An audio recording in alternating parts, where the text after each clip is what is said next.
Hello class, so we learned how to do the dot by dot method for the sine wave, but here's how we do a quickie graph, really quick. In other words, how would you make something like this really quick? It's not that hard to do. Let's think about the unit circle. Okay, so here's a graph.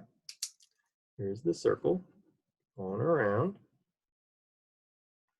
So let's start at 0 degrees. Here's 0 degrees. And so I'm going to make a scale, make like a line here, and we'll start at 0. And of course, we're going to go all the way to 360 degrees, way over here. So, and I'm going to make a little scale here and downward. I remember the highest this graph can get is all the way to 1. It's going to make a little dotted line there. The lowest it can get is -1. I'll make a little dotted line right there. So when the graph starts at 0 degrees, how high is it right now? Well, this point right here is 1, 0. The height right now is 0. So at 0, we'll put a dot at 0. Now the graph's going to go up here. It's going to go all the way to 90 degrees. When it's at 90 degrees, this point is 0, 1. And we're interested in the sine. And remember, sine is y. So this point is 1. So at 90 degrees, in fact, let's space this out. Here's 360. In between would be 180. In between that would be 90. And in between that would be 270. So I have 1, 2, 3, 4 more to do.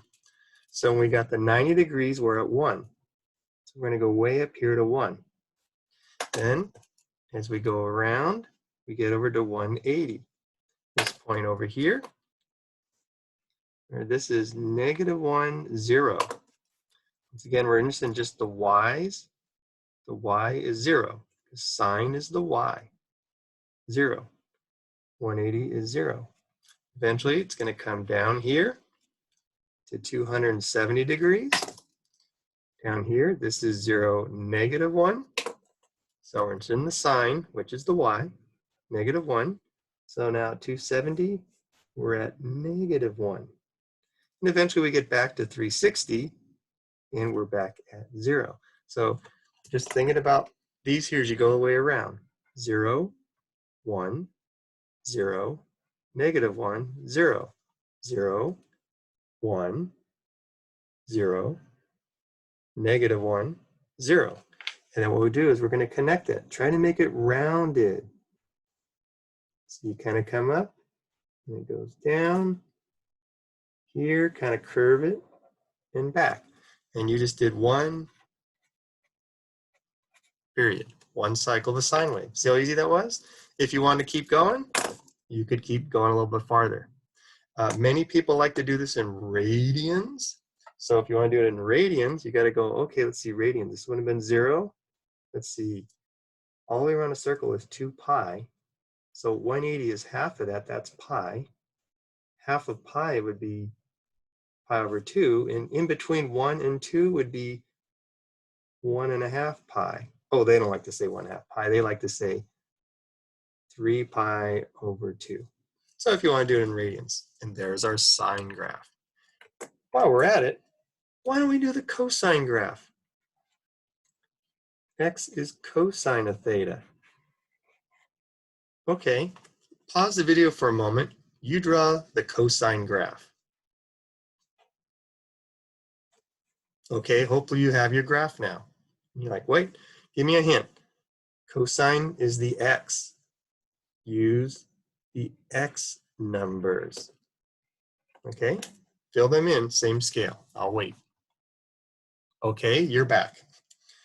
Here's the cosine. At 0 degrees, we're at 1, aren't we? Then we get to 90 degrees, we're at 0. We get to 180, we're at -1. We get to 270, we're back at 0. We get to 360, and we're back to 1. I'll connect those. Go down,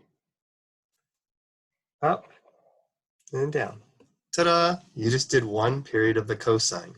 It goes up to 1 and down to -1.